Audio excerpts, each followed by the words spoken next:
அன்பான சொந்தங்களுக்கு வணக்கம். இன்னைக்கு ஒரு அருமையான தகவலோட உங்களை சந்திக்கிறதுல பெரும் மகிழ்ச்சி. அதாவது சிங்கப்பூர்ல உள்ள நில போக்குவரத்து ஆணையம்னு சொல்லக்கூடிய அதாவது எல்டிஏ செப்டம்பர் 1ஆம் தேதியிலேருந்து ஒரு புதிய அப்டேட்டை கொண்டு வந்திருக்காங்க.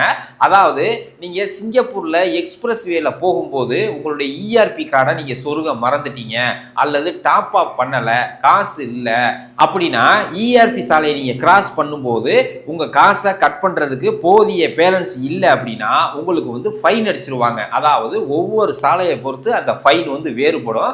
இப்போ ஒரு அருமையான அப்டேட் கொண்டு வந்திருக்காங்க. அது என்ன அப்டேட் அப்படிங்கிறத பற்றி தான் இந்த வீடியோவில் விரிவாக பார்க்க போகிறோம். வீடியோவை ஸ்கிப் பண்ணாமல் கடைசி வரைக்கும் பாருங்க. இது போல சிங்கப்பூர் சம்பந்தமான புது புது ரூல்ஸ் அண்ட் ரெகுலேஷன், அதே போல சிங்கப்பூர் வேலைவாய்ப்பு செய்திகளை பற்றி நீங்கள் தெரிஞ்சுக்கணும் அப்படின்னா நீங்கள் செய்ய வேண்டியதெல்லாம் ஒன்றே ஒன்று தான். அதுக்கு நீங்கள் என்ன பின்தொடருங்க.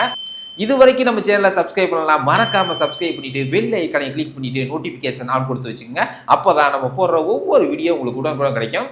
வாங்க வீடியோக்குள்ள போகலாம். ஃப்ரெண்ட்ஸ், இதுக்கு முன்னாடியெல்லாம் இஆர்பி சாலையில் நம்ம பயணம் செய்யும் போது நம்மளுடைய இஆர்பி கார்டை அதில் சொருகலை அல்லது இஆர்பி கார்டில் போதிய காசு இல்லை அப்படின்னா இஆர்பி சாலையை கிராஸ் பண்ணும்போது அதில் கழிக்கக்கூடிய கட்டணம் கம்மியாக இருந்துச்சு அப்படின்னா நமக்கு கடிதம் அனுப்பியிருப்பாங்க. அந்த கடிதத்தில் அந்த சாலைக்கு தகுந்தாற் போல் ஃபைன் அதில் அறிவிச்சிருப்பாங்க. அதாவது நான் ஒரு தடவை அயர்ராஜா விரைவு சாலையில் போகும்போது என்னுடைய கார்டில் காசு கம்மியாக இருந்ததுனால எனக்கு ஒரு 11 வெள்ளி ஃபைன் அடிச்சிருந்தாங்க. சரிங்களா? ஆனால் செப்டம்பர் 1ஆம் தேதியிலேருந்து அடுத்த தலைமுறைக்கான 2.0 அப்படின்னு சொல்லக்கூடிய OBU அந்த கருவியை நீங்க பொருத்திருந்தீங்கன்னா இந்த ஆஃபர் உங்களுக்கு தான். அதாவது நீங்க இந்த மின்னியல் சாலைகளை நீங்க யூஸ் பண்ணும்போது, அதாவது இந்த இஆர்பி சாலைகளை யூஸ் பண்ணும்போது நீங்க கார்டு அதுல மாட்டல அல்லது அந்த கார்டுல காசு கம்மியா இருக்கு, டாப் அப் பண்ணல அப்படின்னா ஒன்றும் பிரச்சனையே கிடையாது. அந்த ஸ்கிரீன்ல, அதாவது OPU அப்படின்னு சொல்லக்கூடிய ஸ்கிரீன்ல இந்த சாலையில நீங்க பயணம் செய்யும் போது இஆர்பியில காசு கம்மியா இருந்துச்சு, அதாவது காசு கட் பண்ணுறதுக்கு போதுமான பேலன்ஸ் இல்லை அப்படின்னு அந்த ஐக்கானில் காமிக்கும். அந்த ஐக்கானை நீங்கள் கிளிக் பண்ணால் எவ்வளோ அமௌண்ட் கட்டணும் அப்படின்னு அதில் தெரிவிச்சிருப்பாங்க. அந்த அமௌண்ட்டை நீங்கள் கிளிக் பண்ணிங்கன்னா போதும், ஆட்டோமேட்டிக்காக உங்களுடைய இஆர்பி கார்டுலேருந்து அந்த காசை கழிச்சிருவாங்க. சரிங்களா? இந்த இஆர்பி கட்டணத்தை, அதாவது நீங்கள் சாலையில் நீங்கள் போகும்போது இன்னைக்கு போகிறீங்க அப்படின்னா இன்னைக்கு உங்கள் கார்டில் காசு இல்லை, இன்னையிலேருந்து 5 நாளைக்குள்ள நீங்கள் அவசியம் விடுபட்ட இஆர்பி கட்டணத்தை செலுத்தணும். ஒருவேளை நீங்கள் தவறிட்டீங்க அப்படின்னா உங்கள் கம்பெனிக்கு அதாவது இந்த வாகனம் யாரோட பேரில் இருக்குது, அதாவது நீங்கள் ஓட்டக்கூடிய வாகனம் யாரோட ஃபோன் நம்பரில் பதிவு செய்யப்பட்டிருக்கோ அந்த ஃபோன் நம்பருக்கு மெசேஜ் அனுப்பிடுவாங்களா.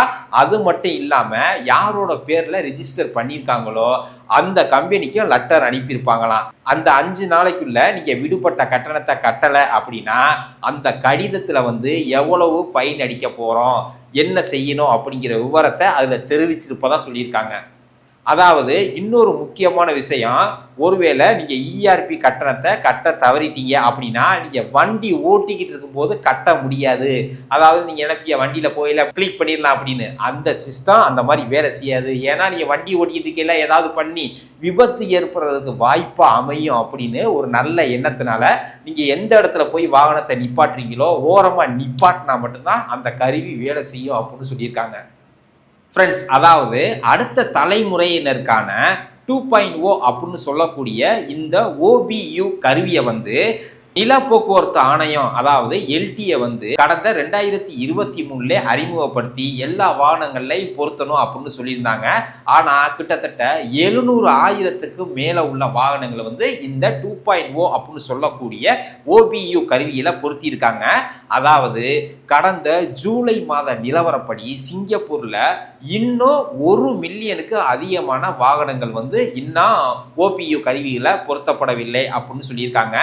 அடுத்து வரும் காலகட்டங்களில், அதாவது 2026க்குள்ள சிங்கப்பூரில் இருக்கக்கூடிய அனைத்து வாகனங்கள்லையும் இதை பொருத்தி ஆகணும் அப்படின்னு ஒரு டார்கெட் வச்சிருக்கதா சொல்லியிருக்காங்க. அப்படி ஏதாவது உங்கள் வாகனத்தில் இந்த அமௌண்ட்டை செலுத்த முடியல அப்படின்னா ஸ்க்ரீனில் தெரிகிற நம்பரை நீங்கள் கான்டாக்ட் பண்ணலாம். இது எல்டிஏ அவங்களோட நம்பர் தான். அவங்க உங்களுக்கு என்ன செய்யலாம் அப்படின்னு அட்வைஸ் பண்ணுவாங்க. அதை நீங்கள் ஃபாலோ பண்ணிக்கிட்டு நீங்கள் அதை அப்படியே கண்டினியூ பண்ணிக்கலாம்.